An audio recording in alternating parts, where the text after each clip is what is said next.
Deputy CM Pawan చొరవతో అమ్మాయి అదృశ్యం ఘటన సుఖాంతమైంది. జనదర్బార్లో తన కుమార్తె అదృశ్యమైందని ఓ మహిళ ఫిర్యాదు చేయడంతో పవన్ కళ్యాణ్ సీరియస్ గా స్పందించారు. వెంటనే సంబంధిత పోలీసు అధికారులతో పవన్ మాట్లాడడంతో వేగంగా రియాక్ట్ అయిన పోలీసులు అదృశ్యమైన అమ్మాయి ఓ అబ్బాయితో కలిసి జమ్మూలో ఉన్నట్లు గుర్తించారు. దీంతో ప్రత్యేక బృందాలు అక్కడికి వెళ్లి అమ్మాయిని క్షేమంగా విజయవాడకు తీసుకువచ్చాయి.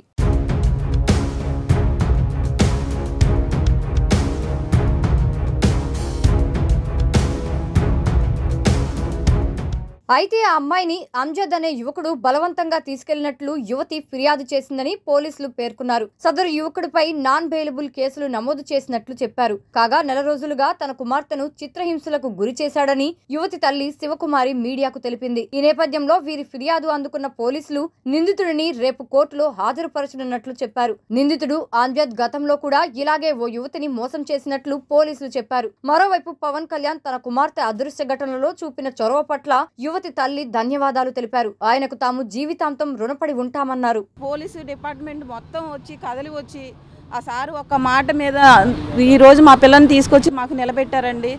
కొన్ని రోజులు అయితే పిల్ల ఉంటుందో లేదో కూడా మాకు ఇది లేదండి. కాకపోతే ఏంటంటే నాలాంటి బాధ ఏ తల్లికి రాకూడదు అని చెప్పి సారు కూడా కొంచెం అది ఆ కేసుని అంత ఇదిగా తీసుకొని నా బాధ అనేది తీర్చారండి.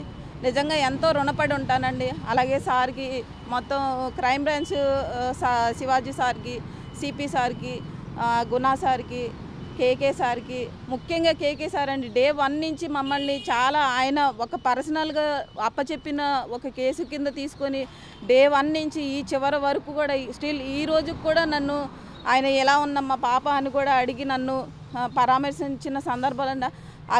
అదంతా ఒక పవన్ కళ్యాణ్ సార్ వల్లే ఇదంతా జరిగిందండి. నేను మరీ ఆ సార్కి నాకు నిజంగా చాలా కృతజ్ఞతలు చెప్పుకుంటానండి. ఒక తల్లి వేదన అనేది ఆ సారే తీర్చారండి. లేకపోతే నా బిడ్డ దొరికేది కాదండి. చాలా డిప్రెషన్లోకి వెళ్ళిపోయింది నా బిడ్డ. ఎంత బాధపడ్డానంటే అది నాకే తెలుసు. కనీసం నేను ఎవరికి చెప్పుకోలేని స్థితిలో ఉన్నాను. చివరాకి సార్ దగ్గరికి వెళ్ళిన తర్వాత అప్పటి వరకు కూడా మా చుట్టాలకు కానీ ఎవ్వరికీ తెలియదండి. ఎందుకంటే నాకు కూడా ఇంకో బిడ్డ ఉంది. తన జీవితం ఎలా ఉంటుంది, తిను బతుకుందో లేదో కూడా తెలియదండి. దాని గురించి నేను దాచానే కానీ ఇంకే విధమైనది ఇది కాదండి. నాకు ఎటువంటి న్యాయం జరగలేదని చెప్పి సార్ దగ్గరికి వెళ్ళానండి. వెళ్తే సార్ వెంటనే నాకు స్పందించి నాకు న్యాయం చేశారండి. నాకు చాలా నేను ఇప్పటికీ అది నేను చెప్పుకోలేనండి. నాకు అన్నిటితో నేను ఆయన ఇది తప్పించి నేను ఆయనకి ఏం చెప్పుకోలేదండి. ఒకసారి సార్ని నేను ఒక్కసారి కలిసి మళ్ళీ నేను కృతజ్ఞతలు చెప్పుకోవాలని నేను డైరెక్ట్గా సార్ని నా పిల్లని తీసుకొని వెళ్ళి మరీ నేను సార్ని కలుస్తానండి. తెల్లవార్లు ఇక్కడే కూర్చున్నానండి. ఎప్పుడు వచ్చి నా బిడ్డను చూస్తానా అని ఎంతో ఆశగా ఎదురు చూశానండి. మీరు ఫోన్లు చేస్తున్నా కూడా రెస్పాండ్ అవ్వలేదు. దయచేసి నన్ను క్షమించండి. ఉన్నది ఉన్నట్టు ట్రోల్ చేయండి దయచేసి. అందరినీ నేను ఏమైనా అనుకుంటే తప్పుగా ఉంటే నన్ను క్షమించండి. నా బిడ్డని ఇప్పటివరకు సేఫ్గా మీ వల్ల కూడా మీ పాత్ర కూడా ఉందండి. మీరు ట్రోల్ చేయడం వల్ల నా బిడ్డ చూసి మీరు చేసిన నా వీడియో చూసి తను బయటకు వచ్చింది. నా తల్లిలాగా ఏడుస్తుంది, బాధపడుతుంది అని చెప్పి తను వచ్చి ఈరోజు మాకు నిన్న పాప వాళ్ళ అక్కకి మెసేజ్ చేయడం, అక్క నేను పలానా చోట ఉన్నాను. నిజంగా ఇది మెరాకిల్ అండి. వెంటనే ఆ పాప 4:30కు స్టార్ట్ చేసిన చాట్ అండి 1:30 చాట్ చేసిందండి. ఆ 1:30లో వెంటనే వితిన్ అవర్లో ఇక్కడ ఈ పాప 5:30కి చాటింగ్ ఆగిపోయిందండి. అతను వచ్చేస్తాడు, నన్ను చంపేస్తాడు, నేను బతుకుంటే మిమ్మల్ని కలుస్తాను అని చెప్పి లైవ్ లొకేషన్ పెట్టి ఎంత ఫాలో అప్ చేశారంటే నిజంగా గ్రేట్ అండి.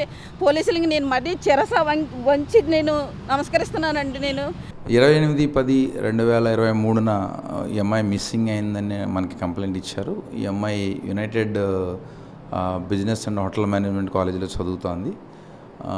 అక్కడ ఉన్నటువంటి సీనియర్ అయినటువంటి వారిద్దరికి ఇన్స్టాగ్రామ్లో పరిచయం అని చెప్తున్నారు. ఇంకా పూర్తి వివరాలంటే ఇప్పుడు మనకి ఈరోజు మార్నింగ్ 5:30కి మనం వారిని జమ్మూలో గుర్తించి ఇక్కడ తీసుకొచ్చాం. ఇంకా ప్రస్తుతం విచారణ జరుగుతోంది. అంటే ఇప్పటివరకు మనకి వాళ్ళిద్దరి మధ్య ప్రేమ వ్యవహారమా ఏముంది అన్నప్పుడు విచారణ జరుగుతోంది. ఈ విచారణలో వచ్చినటువంటి అంశాలను బట్టి మనం ఖచ్చితంగా నెక్స్ట్ స్టెప్ అనేది మనం తీసుకుంటాం.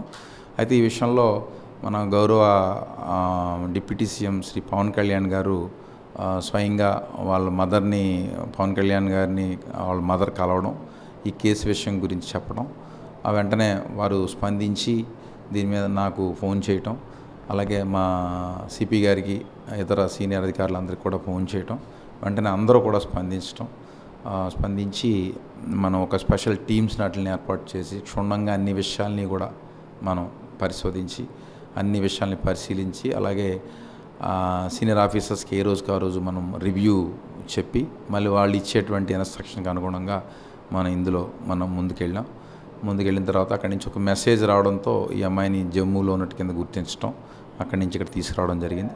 ప్రస్తుతం వారు ఇచ్చినటువంటి స్టేట్మెంట్ని బేస్ చేసుకుని ఫర్దర్ స్టెప్ అనేది ఉంటుంది. టీము టోటల్గా 3 వెళ్ళారు. అలాగే అక్కడ వాళ్ళ అమ్మాయిని అబ్బాయిని తీసుకొచ్చాం. అమ్మాయిని వాళ్ళ తల్లిదండ్రులకి అప్పచెప్పాం. అబ్బాయి ఇప్పుడు మా దగ్గర ఉన్నాడు. ప్రస్తుతం విచారణ అయితే జరుగుతుంది. అంటే వారి స్టేట్మెంట్ అది అన్నీ రికార్డ్ చేయడం అంతా కొంత ప్రాసెస్ ఉంటుంది. ఆ ప్రాసెస్లో ఆ స్టేట్మెంట్లో వాళ్ళు చెప్పినటువంటి అంశాలని బట్టి ఫర్దర్ స్టెప్ అనేది ఉంటుంది. ఇది cyber crime, law and order ఇద్దరం కూడా సంయుక్తంగా సిపి గారి ఆధ్వర్యంలో వారి ఇన్స్ట్రక్షన్స్ మేరకు వచ్చినటువంటి ప్రతిరోజు చేసిన పని, ఏ రోజు చేసిన పని ఆ రోజున రివ్యూ చేసుకోవడం, దాని ఫర్దర్గా నెక్స్ట్ ఏంటి అన్నది ఎలా వెళ్ళడం, ఆ క్రమంలో మనకి